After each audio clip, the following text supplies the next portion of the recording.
So I think women probably are the ones who could benefit the most from AI because we're generally the most overwhelmed with just the most responsibilities.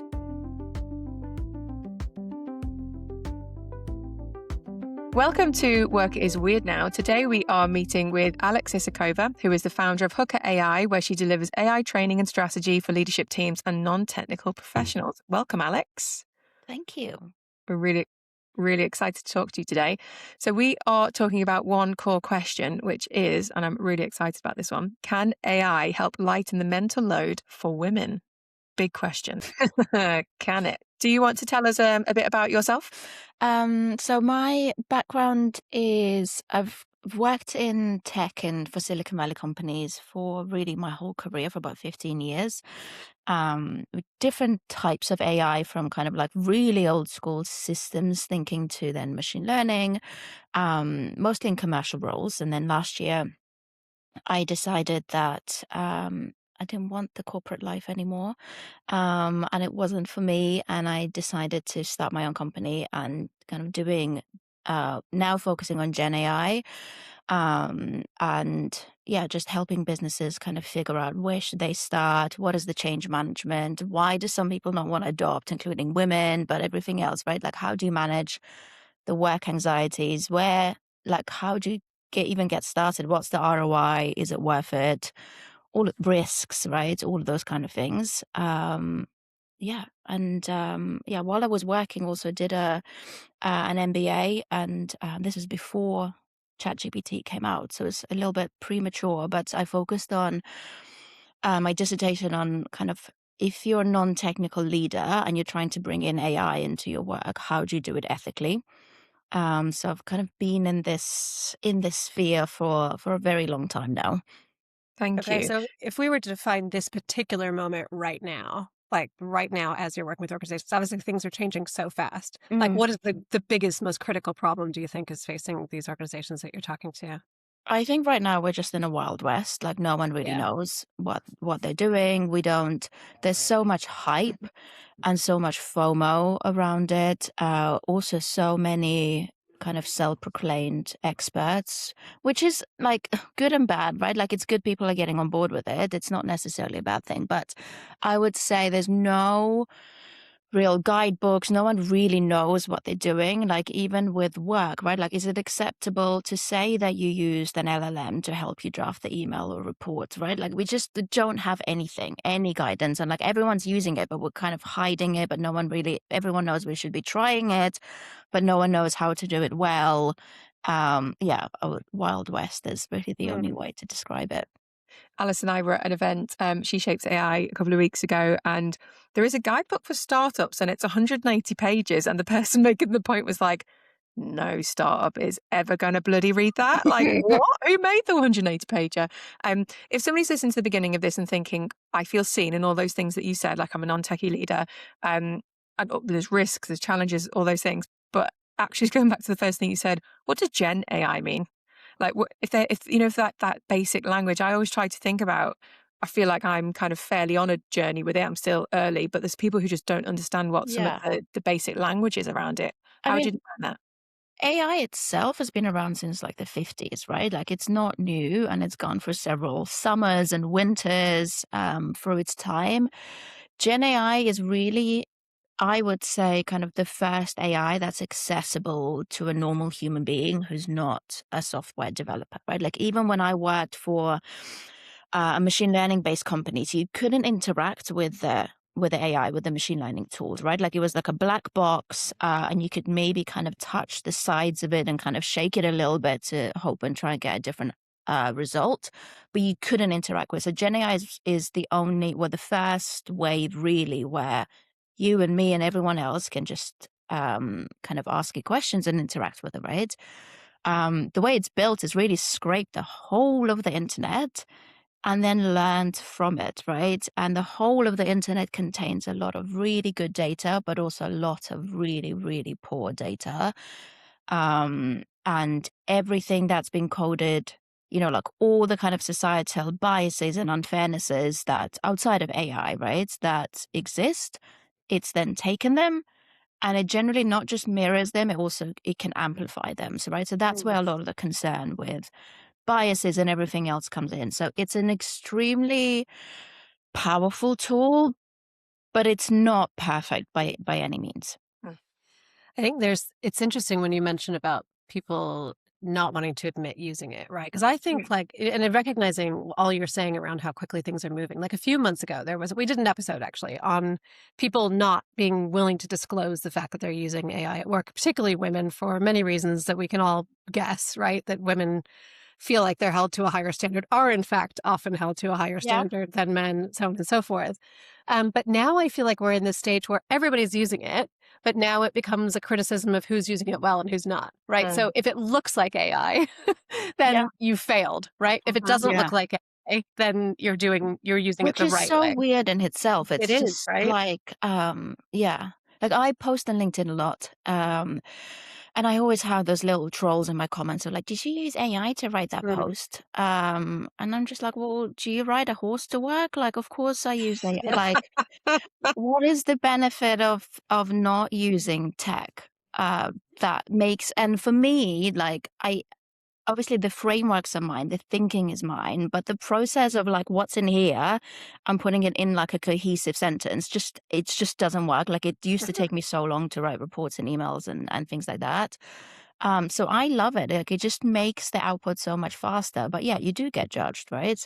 Mm. There was a study I was just reading about it where they gave, I think it was with code and like software engineering. They gave code to a bunch of engineers and then they got them to assess it. And then they said, okay, actually, AI was used to write this code. Do you feel like the person who wrote it is less competent, right? Everyone got a penalty. Men got 6% penalty. Women got 13% penalty, not surprising. But the Mhm. biggest penalty was given to women by men who don't use AI themselves, and then they penalized women 26%. Mhm. And it's just, I mean, when I read it, I was like, oh, this is so Yeah. boring. Like, it's just the same. I mean, it's the same Absolutely. kind of societal things that exist. They just now exist in AI, right? It's Yeah. no different. Yeah. And the thing is, like, I think one of the things that really struck us about the She Shapes AI event the other day is that, I mean, I am in a different place with AI, right? Like, I am building things with it. So many things actually that I'm now questioning whether I need to revisit what sort of vibe coding is doing to my workflows, because I think actually I'm probably not spending enough time at the beginning stages actually shaping what I want. I'm recognizing how I'm losing time and speed through the course of coding and stuff like that, where, it's actually making me rethink how I leverage this tool. But I am so excited about it. All the Mhm. ideas I have in my head, I can now execute on instantly. And that was very much one of the themes that came out of the She Shapes AI event, which was that suddenly we have these tools. And if you are somebody with incredible knowledge around anything, even if that's lived experience, you can now apply that into something that will actually help people or solve a problem or earn you money. And it's just very exciting, right? And in some ways, you can see how that type of tool would be. I'm thinking about maternity leave, right? When I was on maternity leave, I could have been vibe coding every day and building stuff. I could have been building this incredible kind of future for myself because there's so much potential and I have so many ideas. And actually, it unlocks potentially so much for women that has been traditionally kept from them, Yeah. And I think that's so exciting. But to your point, we're still stuck in these systems and these structures that actually continuously punish women for doing things. And Yeah. until we get out of those, right? Is this actually going to benefit women in the right way? I think there's like I was looking at other big historical changes, right? Like when we went into Iron Age, the printing press, the Industrial Revolution, and there's like real structural differences why women couldn't benefit. And there's also other people that didn't benefit, not just women, right? But like in Iron Age, you needed brute force to like use the new farming tools, right? So like makes sense, right? Men are physically stronger on average. Printing press, right? Like women couldn't read, and a lot of like also people who weren't super rich and educated couldn't read, right? Industrial Revolution, women kind of got paid less. We're doing like really dangerous jobs, children as well, right? So there's kind of these like very obvious structural reasons why women can benefit. I think with AI, it's a lot more subtle. You could say on one hand that the same structural reasons don't exist because you can just I mean, I don't know anyone who doesn't have like a ChatGPT or whatever app on their phone, right? It's like an LLM app. It is accessible at the same time. There's other things like women get judged more harshly, right? Or I think also, and this is maybe, I haven't heard it talked about as much, but I think the tools and the way they build and this like experimentation and playing, I don't know why men kind of run towards it more. Like, maybe there's something on average, right, with men where they just like new toys, and women maybe because we have like not just our jobs, but like a second job of running the household and everything else. You just don't have the headspace to be like, oh, what do I do with this new toy where I don't know if it's going to bring me anything useful yet? I don't know where it's coming from, but there's something obviously that I don't think we run. I also don't think women run towards a new iPhone as quickly as men do, right? So there's something there, but I also think we really need to overcome that feeling and just really run towards it, whether you like it or not, because I don't like the alternative. Is this a really good segue into the core question? Because Alice, you brought back a core memory for me when you mentioned about mat leave, and if you had mat leave again, you'd be doing all these things with AI. For my second mat leave, moved down to Brighton, got a garden. I was going to be a semi-pro gardener. We were going to have a garden like the Chelsea Bloody Flower Show. Safe to say that didn't happen, and it was time, right? Like, because time with two young children and everything else that comes with being a parent, being running the house of a friend, all of those things. The gardening didn't happen. But then also at the end of that mat leave, have to shoehorn back in full-time work. Does that for women at this point in life boil down to just not having the time, confidence, etc., to do that? I don't know. I when I asked my LinkedIn followers about this topic on women and AI and like what do they think is the gender gap, a lot of women said it's permission. They don't feel like they're Mm, allowed to use it. And it's probably more in a work context, but I think it relates to everything you just said, right? It's the permission, but why do you feel like you need the permission? And I'm not saying it's invalid, those feelings. I think they're very valid, right? But boys don't ask for permission. So maybe no. it's one of those things where, and I also don't want it to sound like it's entirely like personal responsibility to pick it up. There are structural things why it doesn't Yeah. work, right? Um, but I also think two things can be true at the same time. Like it is biased, it is built for men, all of those things, but at the same time, we need to be kind of running towards it and just feeling uncomfortable and Mm, feeling overwhelmed. And I think maybe the other thing as well with AI is it changes so quickly. Like I feel overwhelmed and I'm in it all day long. That's all I do for work. So if you also have an actual job, right, and a household, you just don't have the time to keep up with it. mm. I remember again in my early days of using AI, and I'm a late adopter. Two very senior women, both saying that they're, and this was almost my permission. It felt like my permission Mm. moment of them saying, "I I couldn't live my life without it, both personally and professionally. For me, I've just got to give it more time. I need to, you know, do more with it, like mess Yeah. around with it more." So I wonder how can it help women with the mental load in whatever that means to them. Yeah. I think the way that it's built, especially if you look at kind of agentic AI, I think it literally can do most of the mental load that women take on, right? It is so perfectly built for that.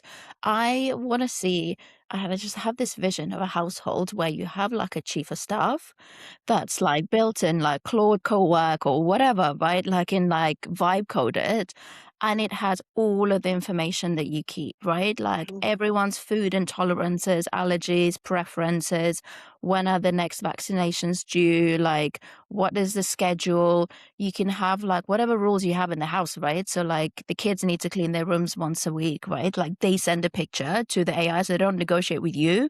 They negotiate with the agent and they're just like, is this clean enough? Like, no, okay, do it again, like, so it's not on just one person keeping all of that in their Mm, minds. And it's so possible. There's no technical reason why at this point it can't be built, right?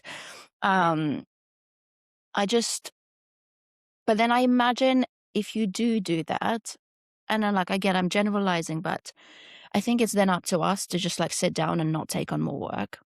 Mm. And actually like read a book, have about like whatever you wanted to do, the gardening, right? Like whatever it is that you're meant to do, and not then start a new project and like raise the bar again.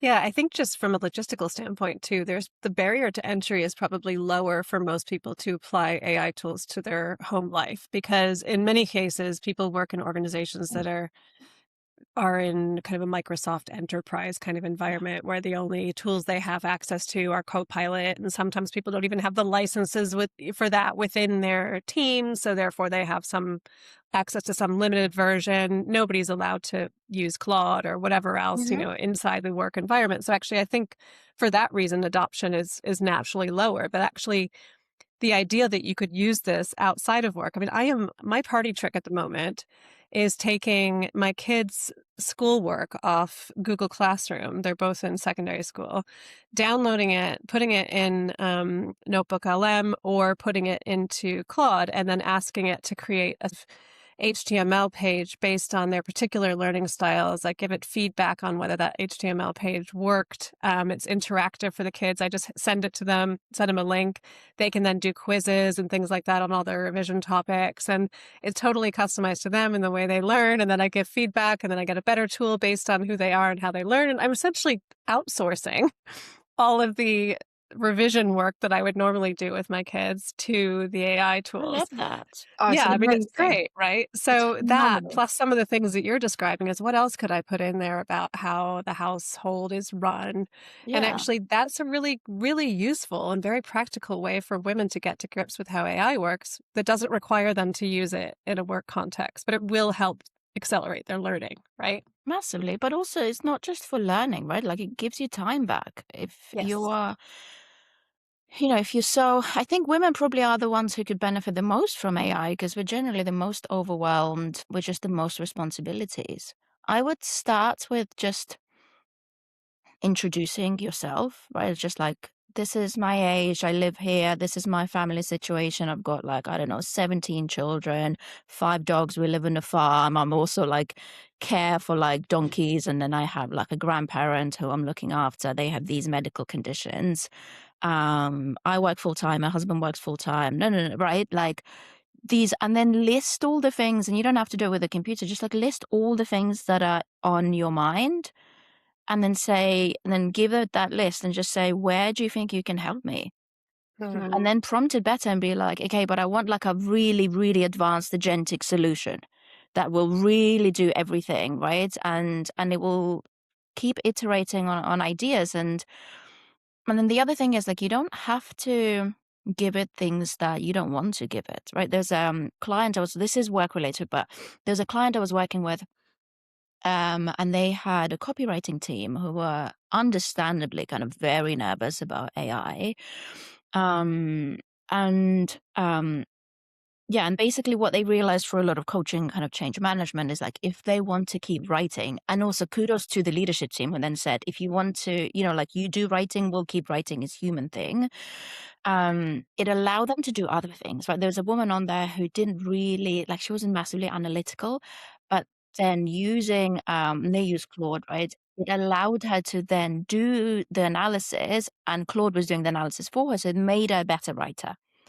So you can use it in so many different things. You don't have to give it the things that you love. Yeah. Somebody else, I guess, on the podcast, and I can't remember my brain, said exactly that. Like, own the bit that you love and you're great at. Hold on to it and keep investing in it, but know the weak areas and lean on it for that. Yeah. Like, it doesn't have to come and wipe you out, but knowing those strengths and weaknesses is actually then the power and the human touch. Hold on to all of that, and then really just use it for the things that are like the pain points or the weaknesses or Yeah. the blind spots almost. And anything you don't like doing, right? Like if this was heard it in another podcast and I really loved it. There's a woman on there, just like, I have a PhD. Like my zone of genius is not finding presents for a 7-year-old. Um, and it's why is it like I don't want to be doing that with my time, right? It has to be done, but then outsource it. But then I think then it becomes like you just have to let go of the perfectionism a little bit, right? Like maybe it's not the best present, and maybe you do it for your own children, but when it's like cousins or nephews or friends of your children, you just lower the Mhm. bar a little bit.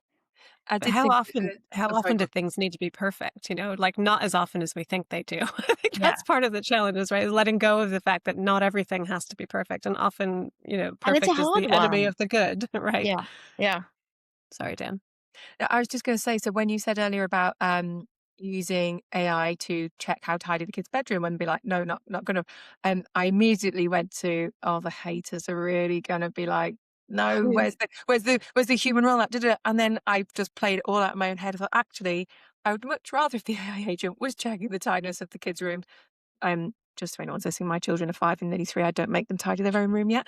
But, yeah. um, I would rather get the AI to do that so I could spend more quality time with them doing the real like, the stuff that you want to do rather than chasing them around to clean their Make room. the AI the bad cop, and you can be the good Yeah. cop. Yeah. I mean, maybe like I was thinking that as well. Probably there'll be haters. Like I don't have children, I don't know, right? But I'm just thinking if even the way like you work with clients sometimes, if you need to deliver like bad news, you bring in someone else, right? Or Mm, like I know this from a lot of solo founders, if they're chasing and fractional leaders, if they're chasing their bills, mm. they'll set up a different email, like a different, like an accounting person who'll be chasing them. And then that person can be a lot more kind of aggressive and, like straightforward than you because you need to protect that relationship with your client. And I think Love that that. can be the same with kids, with friends, maybe not friends, weird. But yeah, separate those things. Oh my god, Mm. that's genius. I hadn't even thought of that because I haven't even automated it, my invoicing, which Yaroslav, who I was talking to, was horrified by. But it's like you say, use AI to send those firm emails because bigger businesses have got the accounts team to do the chasing Yeah, that, and everyone expects it because of their job. But when you are like a one-person team or in a small team, you don't want to have to be like the lead relationship holder, the doer of the work, and then also like the bad the cop chaser, the doing the back. chasing, like, Yeah, just set up an AI to do that. So it's yeah. but this is what blows my mind. It's always so simple. I'm like, "Why didn't I think of that?" It's amazing. Where are the opportunities for people to have these conversations, to understand the possibility of it? Mm. I think there's so many like they're endless, right? But it's also again here like perfectionism can really be the enemy of the good because you don't have to utilize every single trick in the book. Like you don't need to use every single hack. That I find it hard. Like all of my social media feeds, everything is all about like AI hacks, and this is how I use it. And it's just like you just can't, right? Like not everything is super relevant to you. Sometimes it will actually take you longer to build something, but the benefit to you personally might not be that high than to someone else. So then don't use it. You don't need to be a super user. You just need it to take away the things that you don't like doing, like yeah, chasing invoices or admin or being the bad cop. Whatever it is, right? Like for me, like I know my brain, if I have like I'm just terrible with admin. I find it so incredibly boring. Not that anyone I don't know anyone who loves it, but right, but I have all of my messages, everything that needs chasing, I just feed it to a project and it has all of my goals and then just tells me like this week, like you're really overdue chasing this person. Like no, and it's just I need that. And then Mm. sometimes I start negotiating with my Claude. I'm just like, I don't want to send this message now. And I just think, what are you doing? Like it really doesn't care, but it just helps me. I then know when I close the laptop at the end of the day, I haven't forgotten anything. Mm, And that loop that otherwise would be going on in the evening of just like, oh, let me just check my email because I think there's someone that I forgot to respond to. mm. And then you just get sucked in back into work, right? Like, whereas now I can be a little bit more kind of separate the time, just be like, no, I've done everything. I've closed my day off. My evening is for me. It doesn't Mm. always happen, but it's easier. But that feeling of forgotten something, I personally feel like I'm then on high alert on every angle of life. Like I then go into, oh shit, a school going to ring me, or did I book that extra half day for have I booked an extra nursery thing? Like have I forgotten to send the PE kit in? Just like all of those little tiny micro things, and I'm just think it then. they all add up, don't they? And then that's when the overwhelm kicks in, and you can Yeah. just see how easy it happens because there's so many things to think about. Mm. Yeah.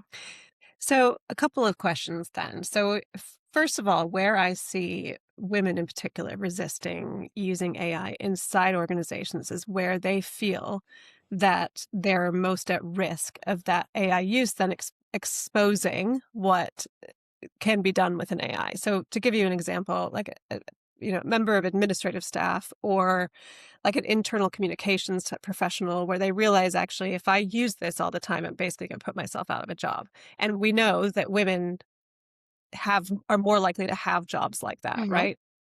So what would you tell somebody who was in that position where they just thought, I don't want to expose myself to the fact that most of this stuff can be done by an AI? It's such a hard one because mm, I think as humans, we just really don't like uncertainty. And this whole AI thing is making everyone feel uncertain from Mhm. like people who are doing admin jobs to like I've got clients who are working for Microsoft and like delivering their like most agentic solutions to clients and they are worried about their jobs, right? Um it's absolutely everyone. I would say look at what your tasks are. If majority of your tasks are the kind of things that AI does really well, right? Like reading things, summarizing things, kind of passing information back and forth, organizing things. Those tasks are in the firing line of being automated away, right? So can you focus on the more strategic work, on the more people side of work and kind of weave that in? Um, that's one way.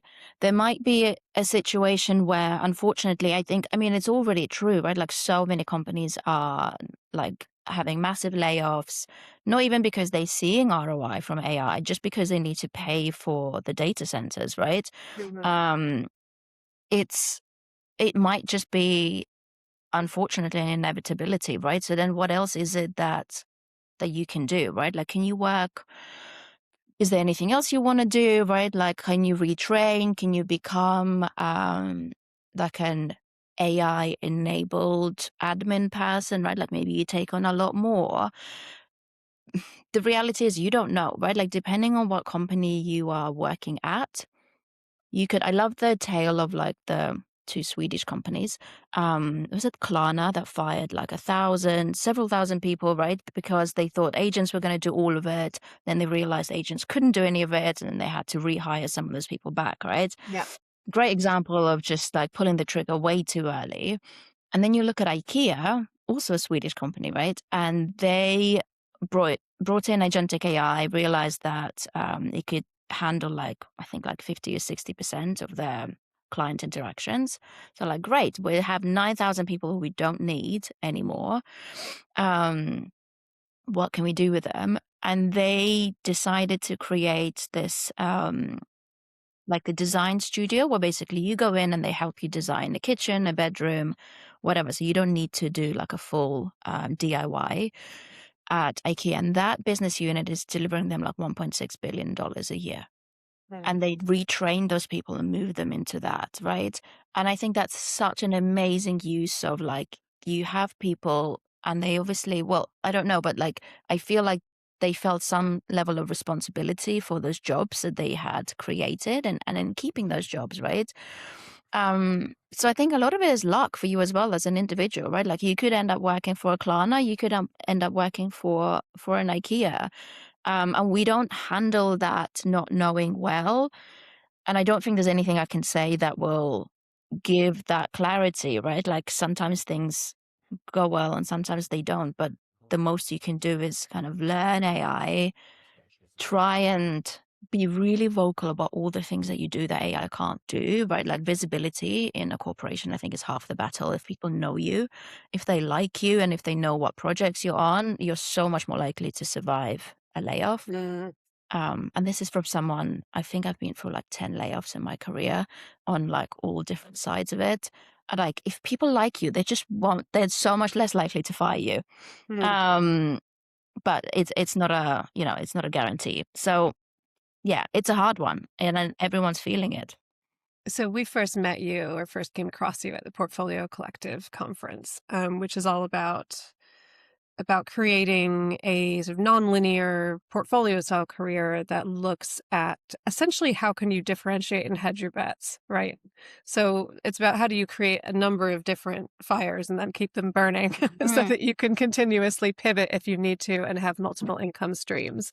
And I guess there's a question as you were talking, I was just thinking, if you are genuinely in a position within your organization where you feel like your job is very much at risk of being made redundant because of automation, is there a play where essentially you go to your employer and said, "Yes, I recognize this. I'm using AI. I can see how it can actually diminish some of the tasks or make me faster. So why don't I go to 3 days a week, and then in the other 2 days a week I'll stay home and I'll build something different. I'll build out my career portfolio." Is that a good strategy, do you think? I think it depends on where you work, right? I can Mm, see one organization being like, yes, I love it.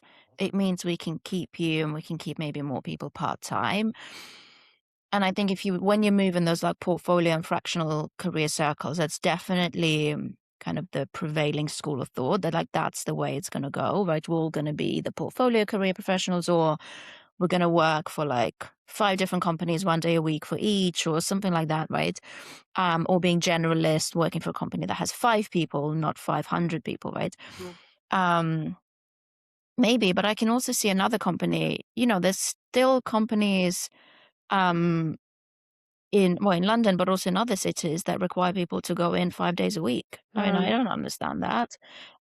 So there's all sorts of old school conservative mentalities that just people also like to hold on to. So maybe they'll say, "No, we only want people full time, and, if you can only do half of your job, we're still gonna fire you." You can mm. try. I mean, It would be see how it bold. is. Yeah, but I think so much of it is also not really AI, is that leadership teams and the ICs, like the teams who are doing the work, there's not a lot of trust between them. So they don't trust that the leadership team won't make a decision to get rid of everyone, right? And then Mm, that's also adding to that anxiety.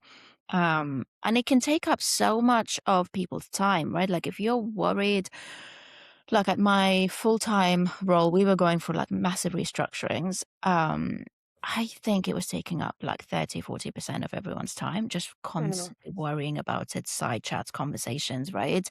And that's before you even like move the people on. Like it's just such a cost to the organization, right? So for leaders, I really think you need to, if you don't have that trust, you need to build that trust, because that's a cost that you can't see, but it's absolutely there. mm. Yeah. I mean, it's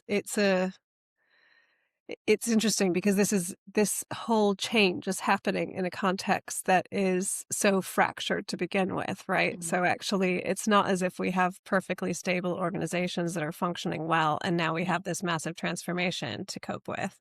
It's like these are organizations that already have change fatigue, that are already moving faster than their systems can support, and it's just exacerbating that change. And then to your point at the beginning, as soon as you apply AI, you basically accelerate and magnify and scale the problems, right?